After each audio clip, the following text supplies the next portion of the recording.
Bapak Ibu yang dikasihi Tuhan, Salam sejahtera untuk kita semua. Puji Tuhan, kita berjumpa lagi dalam Sarapan Rohani Galang Ningyang Abdian Base, Kamis 29 Desember 2022. Sebelum kita mendengarkan dan merenungkan kebenaran firman Tuhan, mari kita datang kepada Tuhan di dalam doa. Mari kita berdoa. Tuhan Allah Bapa kami yang ada di dalam kerajaan surga yang mulia, pada pagi hari yang indah ini Tuhan, kami datang menghadap hadirat-Mu yang kudus. Kami bersyukur atas pimpinan dan penyertaan Tuhan di dalam kehidupan kami. Kami bersyukur oleh karena semalam kami boleh lalui dengan baik. Itu semua oleh karena kasih dan kemurahan Tuhan di dalam kehidupan kami. Bapa di surga, sebelum kami akan melakukan segala aktivitas dan pekerjaan kami pada pagi hari ini, kami hendak mendengarkan dan merenungkan akan kebenaran firman-Mu. Kami mohon biarlah kuasa Roh-Mu yang kudus hadir dalam persekutuan kami pada pagi hari ini.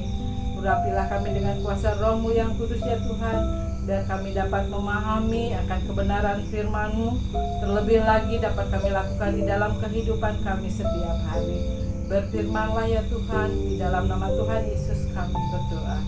Amin. Renungan pada pagi hari ini terambil dari dua ayat firman Tuhan. Yang pertama dari Bilangan 23 ayat 19b, ya demikian firman-Nya. Masakan ia berfirman dan tidak melakukannya, atau berbicara dan tidak menepatinya. Yang kedua di dalam 2 Korintus 1 ayat 19, Yesus Kristus bukanlah iya dan tidak, tetapi sebaliknya di dalam Dia hanya ada Dia.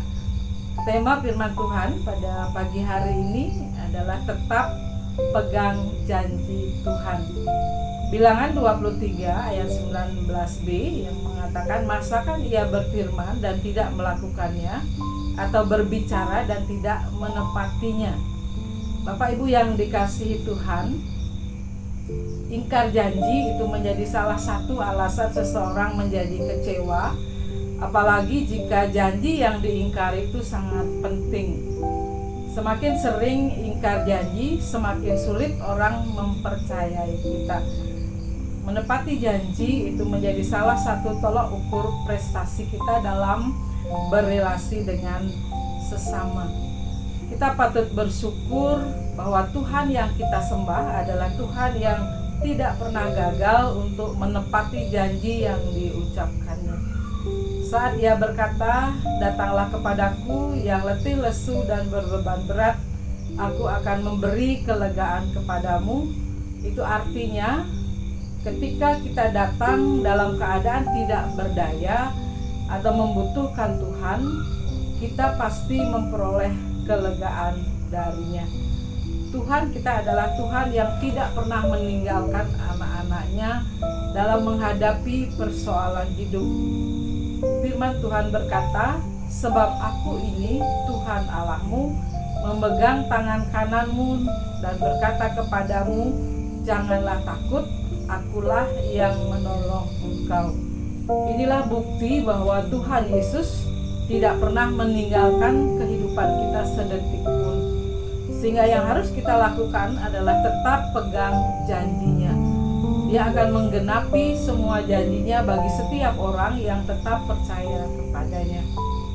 Kehidupan manusia tidaklah dapat terlepas dari masalah yang terkadang membuat kita kecewa dan sering bertanya di dalam hati, apakah Tuhan tidak mencintai atau menyayangi kita sebagai anak-anaknya. Pertanyaan ini sering hadir dalam hidup kita, dan hal ini adalah wajar karena kita adalah manusia biasa. Namun apakah kita terus kecewa pada Tuhan setiap kali kita mendapatkan masalah? Kegagalan boleh berulang, kegelisahan boleh datang silih berganti, tetapi ingatlah bahwa kasih Tuhan akan selalu hadir untuk mengangkat semua masalah kita. Firman Tuhan berkata, berbahagialah orang yang bertahan dalam pencobaan, sebab apabila ia sudah tahan uji, ia akan menerima mahkota kehidupan yang dijanjikan Allah kepada barang siapa yang mengasihi Dia. Yakobus 1 ayat 12. Mari tetaplah percaya akan janji Tuhan, karena janjinya pasti ya dan amin bagi setiap orang yang mau mengandalkan Dia di dalam kehidupan ini. Ayat yang kedua diambil dari 2 Korintus 1 ayat 19. Yesus Kristus bukanlah iya dan tidak, tetapi sebaliknya di dalam Dia hanya ada iya.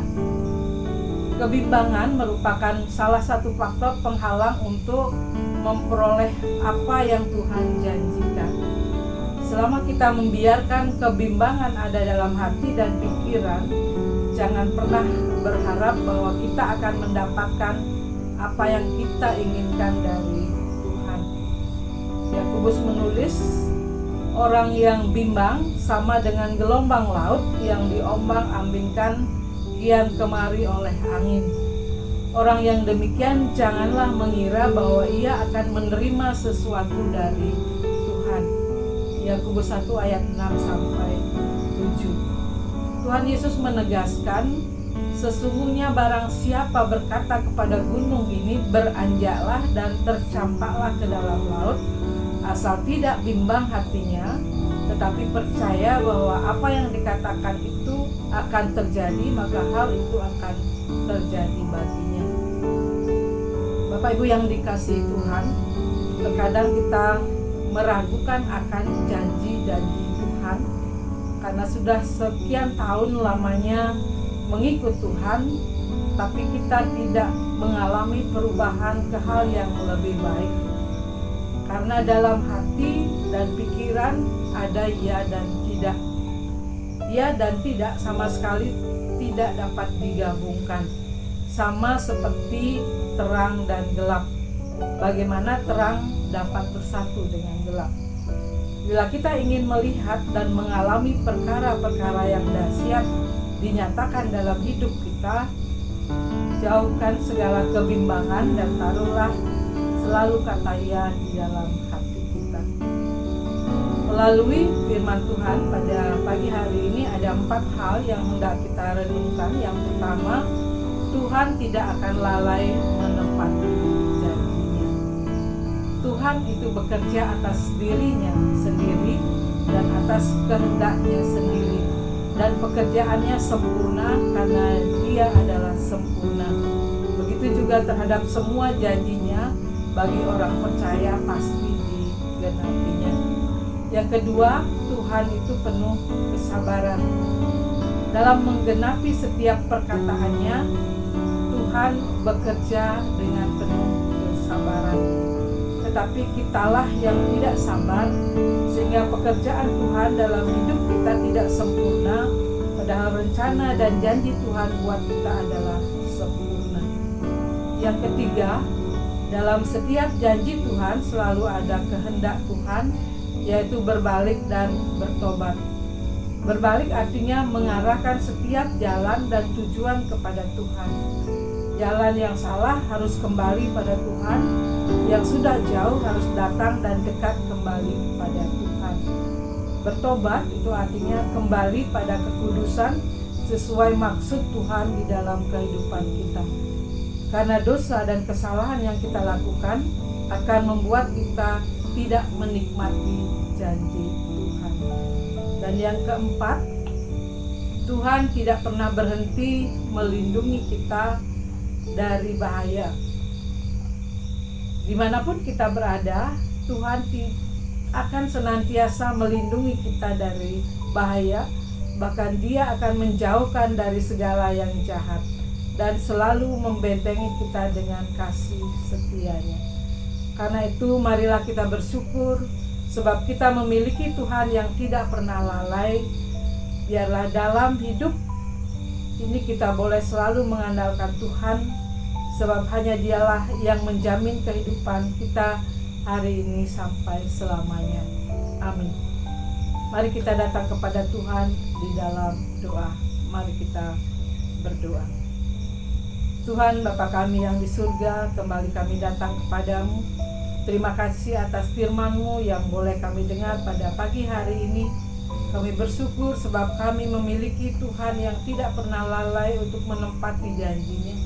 Ajarlah kami untuk hidup taat dan setia pada kebenaran firman-Mu, sehingga kami mampu dan semakin kuat dalam menghadapi segala pergumulan di dalam kehidupan kami. Dan pada pagi hari ini Tuhan, kami membawa segala doa kami ke hadapan-Mu, segala pergumulan yang kami hadapi. Berikanlah kesembuhan bagi saudara-saudara kami yang ada dalam keadaan sakit. Berikanlah kami kekuatan dan kesabaran dan penghiburan jika kami menemukan segala persoalan dan permasalahan di dalam kehidupan kami. Bapa di surga, pada pagi hari ini kami akan melakukan segala aktivitas dan pekerjaan kami. Biarlah Tuhan senantiasa beserta akan kami. Tutup bungkus kami dengan kuasa Roh-Mu yang kudus, dan biarlah apa yang kami lakukan dapat menjadi berkat bagi sesama kami. Inilah doa kami Tuhan yang kami naikkan hanya di dalam nama Tuhan kami, Yesus Kristus. Amin. Bapak Ibu yang dikasihi Tuhan, demikianlah sarapan rohani untuk kita pada pagi hari ini. Selamat beraktivitas, Tuhan Yesus memberkati. Shalom.